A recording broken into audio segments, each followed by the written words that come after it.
There's a lot of fucking athletes in this world that when they show up on game day, they have applied my principles, my thinking, my philosophy. There are motherfuckers who you watch on TV who have my core philosophy rumbling in the back of their head when they're performing at the highest levels. What you motherfuckers have to truly understand and internalize right now is that when you are receiving everything that you truly want in life, this is the most grotesque paradox that you will ever grapple with. When you are receiving everything that you truly want in life, it will always, no exceptions be, when you are the most miserable.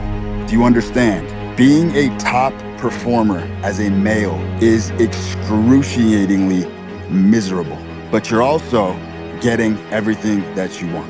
When this guy is telling me that he's shaky inside and he wants to wave the white flag and he wants to kneel and he wants to throw in the towel on the game that he loves because he just can't fucking do it anymore, because his father doesn't speak to him because he's so obsessed.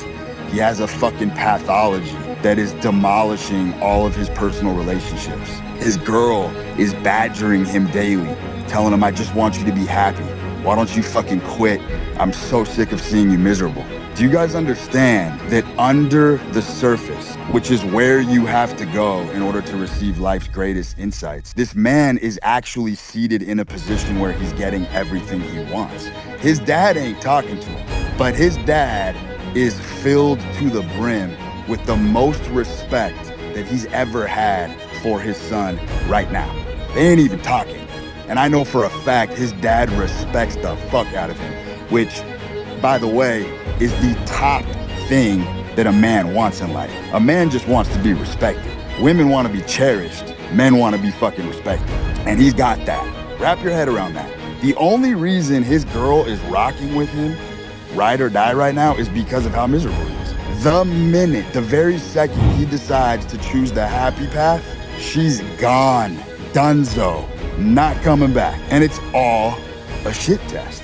They want to see if this motherfucker's gonna fold, and they want to see if this guy's gonna cave in on himself. That's what everyone's doing in your personal life at all fucking times, by the way. Everyone's just waiting for you to fucking fold up your tent and go home, so they can go, gotcha. We knew you were a fucking charlatan. We knew you weren't about this life. Do you guys know that most of the very, very top performers that you look up to absolutely fucking despise their craft?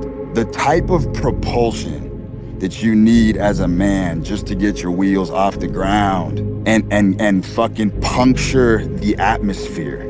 People don't understand how hard you gotta hang on until you break through the fucking firmament. People do not really comprehend how much throttle and how much thrust it actually takes. It takes so much upward thrust through so much grief and deprivation and fucking misery. God did not build men to be happy little fucking faggots prancing around in fucking tulip fields. That was never the fucking case, because this hardware that you have been blessed with, the male software and the male hardware, is so fucking durable. You can fucking handle anything. The more fucking shit you put on your plate, the more you fucking rise to the occasion every fucking time.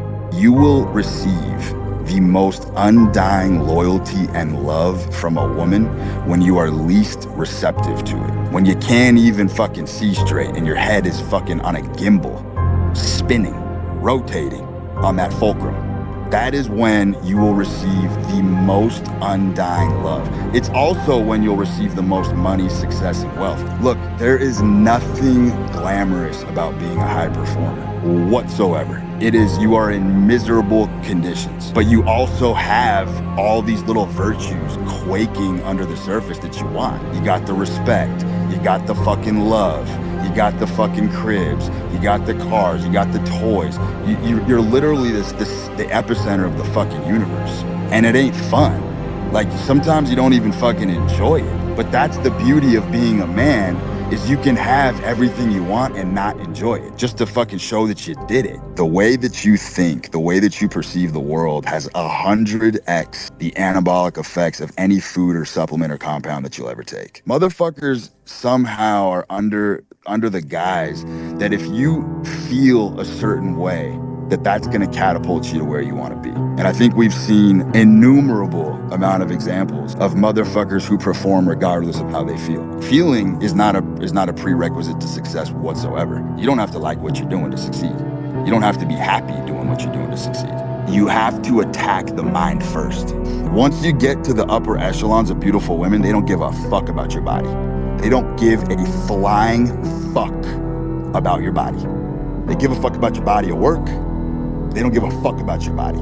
Men are very impressed by mutant physiques, and women are not at all. If you really, truly want to understand the fulmination of a man's spirit, you got to look at the way the motherfucker walks. You can see everything in a way that the man fucking walks. Now, as a man, all you have to show for your body of work is the story that's been inscripted on you. So why the fuck, if you had a hard life and you were triumphant over it, and you got fucking wrinkles and shit, and you got fucking gray hair, why the fuck would you go to great lengths to hide your story? What the fuck are you thinking? You're a man. And so you got these fucking spray tan, roided motherfuckers that dye their hair black when they get to their 50s and 60s, hiding their life story. What the fuck are you doing, man? Shit's gay as fuck. I think what America has done is I think America has really failed its outliers big time in recent times. And I think that we have stopped teaching people with fire in their bellies how to cook on that fire. And that's the biggest problem we see in society right now. There's a lot of young men who have obsessive personalities, who have nervous fucking quirks and personality characteristics and shit that just don't jive with a lot of the norms going on.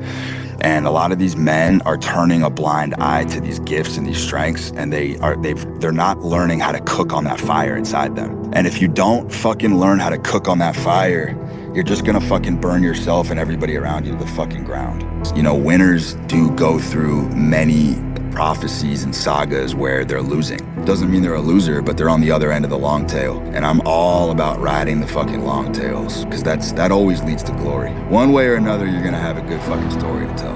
You know, one way or another, you're gonna fucking plunder wisdom. I think wisdom is far superior to knowledge. I'd rather be the dumb fucking pirate wearing tights, sitting on a bridge, drinking fucking hemlock, thinking about all the fucking things that I've done, all the fucking pirate's booty and shit that I've reaped in life, than the fucking knowledgeable motherfucker who's castrated. The opposite of winner is not loser. This is what I want you guys to understand. The opposite of winner is not loser. The opposite of winner is mediocre. Because I am wholeheartedly convinced that even if a man doubles down on his loser traits, he'll probably win in the end.